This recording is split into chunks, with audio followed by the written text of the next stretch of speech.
Hello guys, ನಮಸ್ತೆ. ಎಲ್ಲರೂ ಹೇಗಿದ್ದೀರಿ? ಐ ಹೋಪ್ ಎಲ್ಲರೂ ಚೆನ್ನಾಗಿದೆ ತಿಕ್ಕೋತೀನಿ. ಇವತ್ತು ಮನೆಯಲ್ಲಿ ಬ್ರೆಡ್ ಮತ್ತು ಎಗ್ ತಂದಿದ್ರು. ಸೊ ಎಲ್ಲರಿಗೂ ಇವತ್ತು ಬ್ರೆಡ್ ಆಮ್ಲೆಟ್ ತಿನ್ಬೇಕಂತ ಆಸೆ ಆಗಿತ್ತು.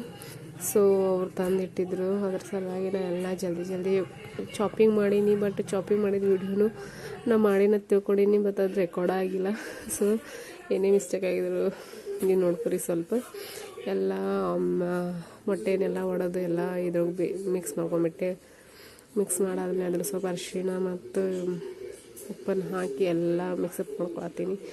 ನೋಡ್ರಿ ಎಷ್ಟು ಚಂದ ಬೆಟ್ಟಲ್ಲಿ ಬರತೈತಿ, ಎಷ್ಟು ಚಂದ ಕಾಣತೈತಿ ನೋಡ್ರಿ. ಎಲ್ಲ ಉಳ್ಳಾಗಡ್ಡಿ, ಕೊತ್ತಂಬರಿ ಸೊಪ್ಪು ಮತ್ತು ಹಸಿಮೆಣ್ಸಿನ್ಕಾಯಿ ಎಲ್ಲ ಹಾಕಿ ಚೆನ್ನಾಗಿ ಮಿಕ್ಸಪ್ ಮಾಡ್ಕೊಂಡ್ಬಿಟ್ವಿ. ಮಿಕ್ಸಪ್ ಮಾಡ್ಕೊಂಡು ನೋಡ್ರಿ ಎಷ್ಟು ಚಂದ. ಸ್ವಲ್ಪ 5 ನಿಮಿಷ ಬಿಟ್ಟುಬಿಟ್ಟಿದೆ. ಸೊ ಅದನ್ನು ಹಂಗೆ ಇರಲಿ ಅಂತಂದು. ಸೊ ಆಮೇಲೆ ನನಗೆ ಬ್ರಷ್ ಮಾಡಿಬಿಟ್ಟಿದ್ದೆಲ್ಲ ಅದ್ರ ಸಲುವಾಗಿ ಸ್ವಲ್ಪ ಬಿಸಿ ನೀರು ಕೊಡ್ಬೇಕಂತಂದು ಸ್ವಲ್ಪ ಬಿಸಿ ನೀರು ಮಾಡ್ಕೊಂಡು ಕುಡಿತೀನಿ. ನನ್ನ ಡೈಲಿ ರುಟೀನ್ ಅದೈತಿ. ಸ್ವಲ್ಪ ಮ್ಯಾನಿಫೆಸ್ಟೇಷನ್ ಮಾಡಿಕೊಂಡೆ. ಯಾಕಂದ್ರೆ ಒಂದು ವಿಡಿಯೋ ನೋಡಿದೆ, ಮ್ಯಾನಿಫೆಸ್ಟೇಷನ್ ಮಾಡ್ಕೊಂಡು ನೀರು ಕುಡಿದೆ ಅಂತಂದು. ಸೊ ಅದ್ರ ಸಲುವಾಗಿ ಫಸ್ಟ್ ಟೈಮ್ ಟ್ರೈ ಮಾಡೀನಿ. ಏನೇನಾಗುತ್ತೆ ನೋಡೋಣ, ನನ್ನ ಫುಲ್ಫಿಲ್ಮೆಂಟ್ ಆಗತ್ತೆ ನೋಡೋಣ ನಂದು ವಿಶ್. ನೀವು ಒಂದ್ಸಲ ಟ್ರೈ ಮಾಡಿ ನೋಡ್ರಿ. ನಿಮ್ಮದು ವಿಶ್ ಏನಾದರೂ ಪೂರ್ತಿ ಆಗಬೇಕಂತಂದ್ರೆ. ಸೊ ನೋಡಿರಿ, ನನ್ನ ಆಮ್ಲೆಟ್ ಎಷ್ಟು ಚಂದ ಕಾಣತೈತಿ. ಕಲರ್ಫುಲ್ ಕಾಣತೈತಿ. 2 ಸೈಡ್ ಬೇಕು ಮಾಡೋಣ ನೋಡ್ರಿ. ಪೂರ್ತಿ ಯಾವ ಥರ ಕಾಣತೈತಿ ಅಂದ್ರೆ ಪಿಜ್ಜಾ ಟೈಪ್.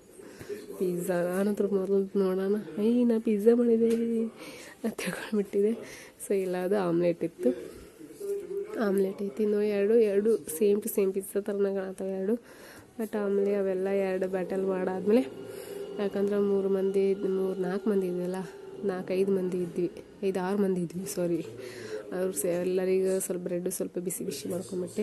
ಸ್ವಲ್ಪ ಕ್ರಂಚಿಯಸ್ ಇತ್ತು ಅಂದ್ರೆ ಮತ್ತು ಚಲೋ ಆಗ್ತಿತ್ತು. ಒಂದು ಸ್ವಲ್ಪ ಬ್ರೆಡ್ಡನ್ನು ಸ್ವಲ್ಪ ಬಿಸಿ ಮಾಡ್ಕೊಂಬಿಟ್ಟೆ. ಸ್ವಲ್ಪ ಕ್ರೇವಿಂಗ್ ಜಾಸ್ತಿ ಆಗಿತ್ತು. ಬಟ್ ನಂದು ಇವತ್ತು ಉಪವಾಸ ಇರೋದ್ರಿಂದ ನಾ ಏನೂ ತಿನ್ನಲಿಲ್ಲ. ಇವರಿಗೆಲ್ಲ ಹಾಕ್ಕೊಟ್ಬಿಟ್ಟೆ, ಅವರೆಲ್ಲ ತಿಂದರು. ಸೊ ನಮ್ಮ ಸ್ನೋಫಿ ಶಟ್ಕೊಂಡಿದ್ದ, ನನಗೆ ಹಾಕಿಲ್ಲ, ನೀ ಅವಕ್ಕೀಗ ಹಾಕತ್ತಿ ಅಂತ.